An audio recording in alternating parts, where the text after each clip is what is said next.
Sheep don't eat meat.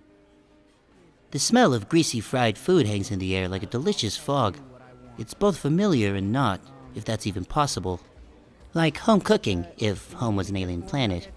My kind doesn't come to the Bug Burger often. Not that we're not welcome, it's just that we're not exactly the target audience. Well, more like guys like me aren't the target audience. I'm real interested in what these folks are selling. Licking my lips hungrily, I eye the menu board overhead. Gotta finalize my order in my head as I wait my turn in the line. This cheetah in front of me is ordering food like he hasn't eaten in weeks. But you know what? It doesn't bother me one bit. He's giving me time to work my nerves up to place my order. And more importantly, he's running interference for me.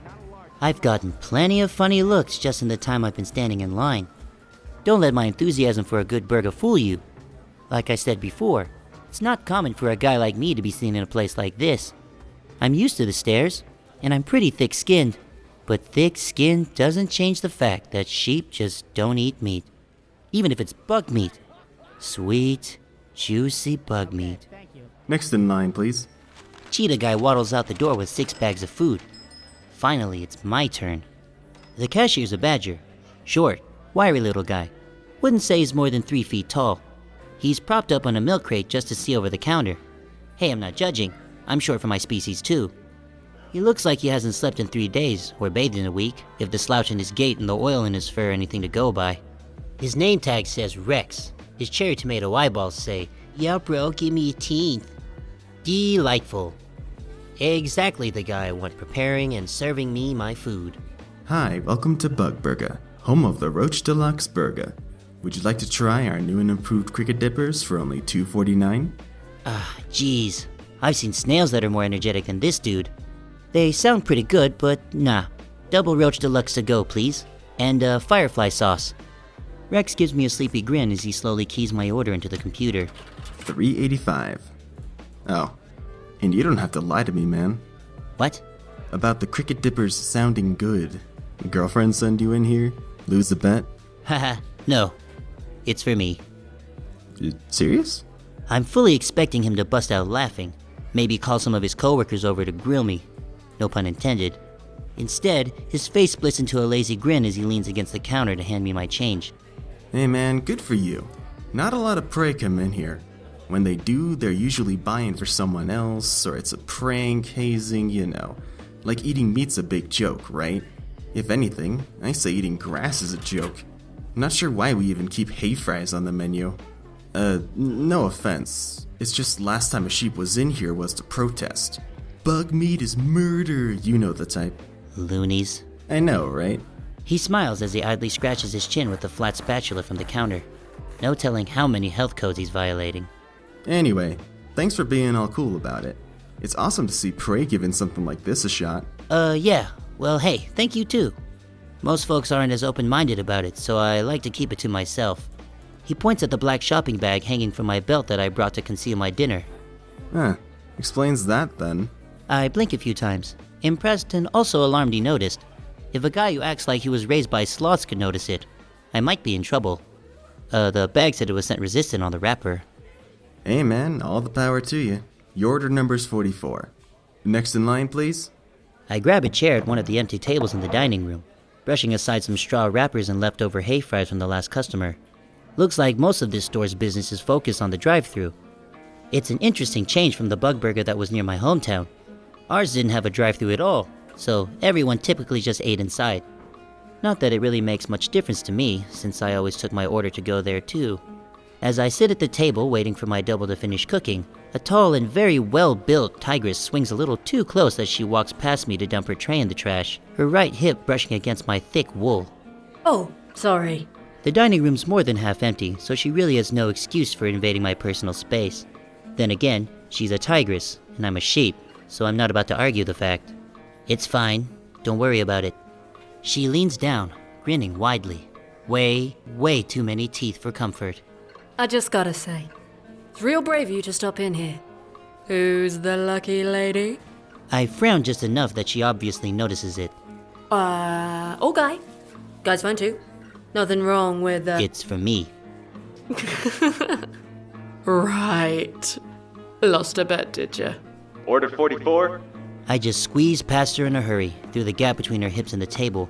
I need to get out of here. Overstay my welcome and questions pile up. They never stay friendly for very long. I learned that one a long time ago.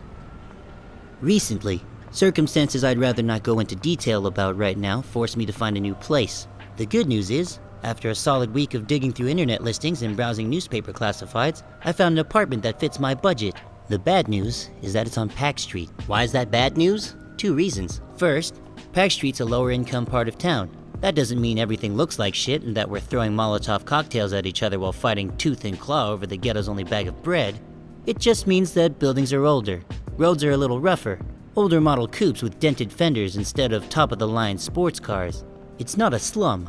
It's just not where all the pretty people live. But that doesn't mean there aren't some lookers here. Not that I'd know anything about that. Anyway, the second reason is that Pack Street, if you haven't gathered from the name, has a really heavy predator population. Mostly canids, dogs, wolves, foxes, maybe the odd coyote or two.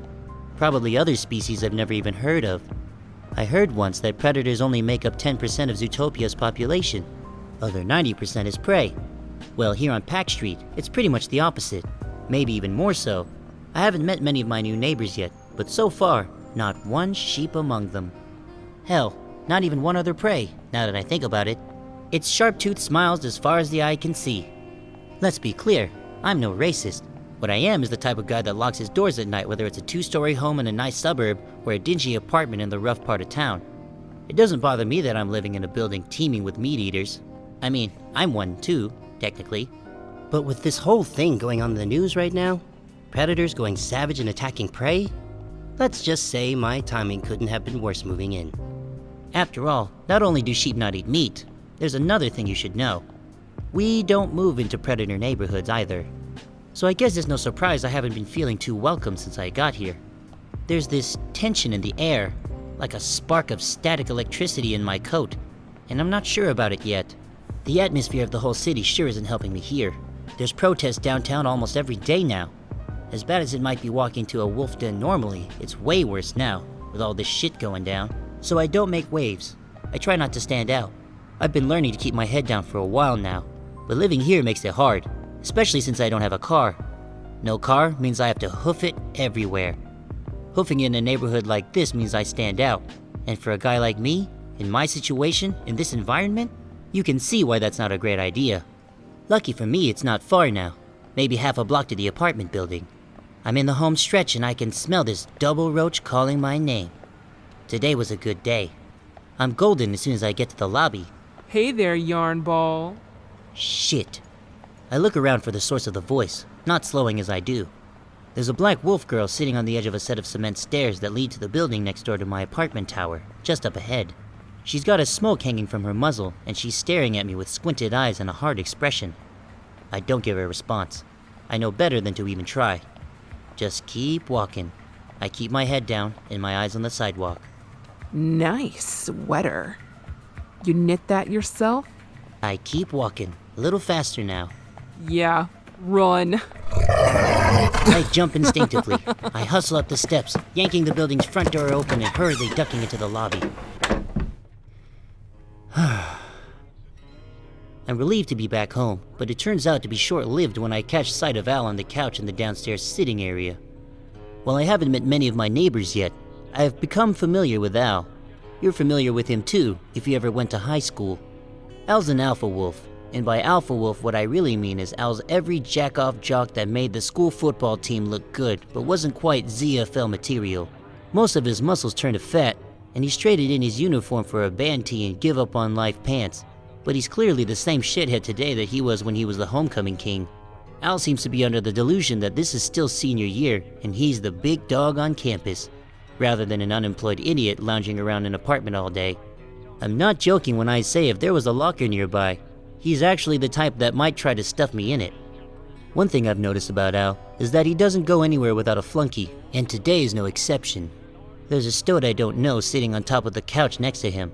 They're glued to some game on the shaky little TV someone set up down here, so I use my opportunity to make my way upstairs. Head down, keep moving, no problems. I freeze on the stairs and tense my shoulders, because now I have a problem. Where are you going in such a hurry, grass eater? Come on, man. I'm just going up to my room, that's all. Al doesn't even get up, still seated with his enormous arms confidently spread over the back of the couch. Don't go sneaking around behind my back. That's disrespecting a man in his own territory. I don't like the edge of that tone. And maybe what he deserves isn't respect. But if I can get this over with and eat my dinner in peace, I'll do what he asks. Wrapping the bag a little tighter around my wrists, I walk back down the stairs, circling in front of the bench he's treating like a throne, but still keeping my distance. Look, I wasn't trying to disrespect you or anything. It's just been a long day, and I'm trying to get home. He stares at me for a second with the only expression I've ever seen him wear. A steely glare and a tight-lipped frown that seems like it could turn into a snarl real fast. Finally, he nods. All right, but you keep acting suspicious. You're gonna leave a pretty bad impression on some people. While I fight a scowl, I suddenly notice Al's nose twitching, sniffing the air. I turn back to the stairs, hoping it's not too late. Hold it. I didn't make it one step. What's in the bag, sheep? Yeah, what is that? The stoat shimmies down the back of the couch and snakes over to me, uncomfortably close. Smells like... Smells like dinner. Let me see that bag. Al sticks his paw out towards me. The look on his face says he's not joking. What, are you mugging me? Oh, whoa. Mugging? Calm down, Grazer. This ain't no mugging. Now come on, I just want to see it. Don't make me ask you again. I glance at the stoat, whose face is fighting to hide a shit-eating grin, as if he's defying me to screw this up. I know if I pass it over, it's as good as gone, and I'm stuck eating whatever I can scrape together from my mini-fridge while I watch him eat my burger. On the other hand, if I don't pass it over, I'll still be watching him eat my burger, but probably through a black eye. It pisses me off, but I make the smart decision. Better to endure shame than pain. I reluctantly hand the stoat the black shopping bag, and he obediently darts to the couch, handing it to Al. The wolf looks up with an expression of genuine surprise. Bug burger? Who the fuck had you pick this up? I'm starting to develop a migraine from holding back this scowl. Look, man, I paid for that. You aren't seriously going to eat it, are you? Well, hey, since you offered. You hear that, Marty? Nice of him to pick up dinner, right? Yeah, real nice, Al. Real neighborly of him. His name's Marty. Of course it is. I knew a Marty in high school, and he was a toady too. Firefly sauce? The fuck? Made with fresh ground serrano peppers and real firefly extract. Lights up your tongue. Yeah, I saw the commercial too, asshole. Why do you think I ordered it? Closing the box, Al squints at me. I'm gonna ask you again. Who'd you get this for? And don't you fucking lie to me. I bite my bottom lip, bracing for his reaction. It's for me. I got it for me. You got this. You got this.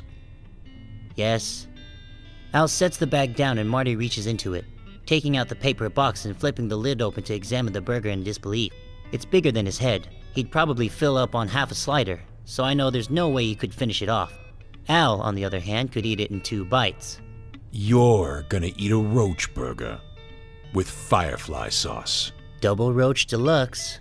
Holy shit. Al just sits there for a long time, staring at me. He's back to that same expression again. I can see why he wears it now. I'm starting to sweat under my coat when suddenly Al glances down and notices Marty starting to peel back the bun on my double roach deluxe. Hey, give it back to him. What? Give it back? You serious? You heard me. Give the carnivore his burger back. Marty wastes no time in obeying, clapping the box shut around it, wrapping the box back in the bag, and passing it back to me. I look down at it, not entirely sure what just happened, but thankful for the pass. The two of them watch me ascend the steps all the way to my room, and I waste no time in getting inside. This sauce better be worth it.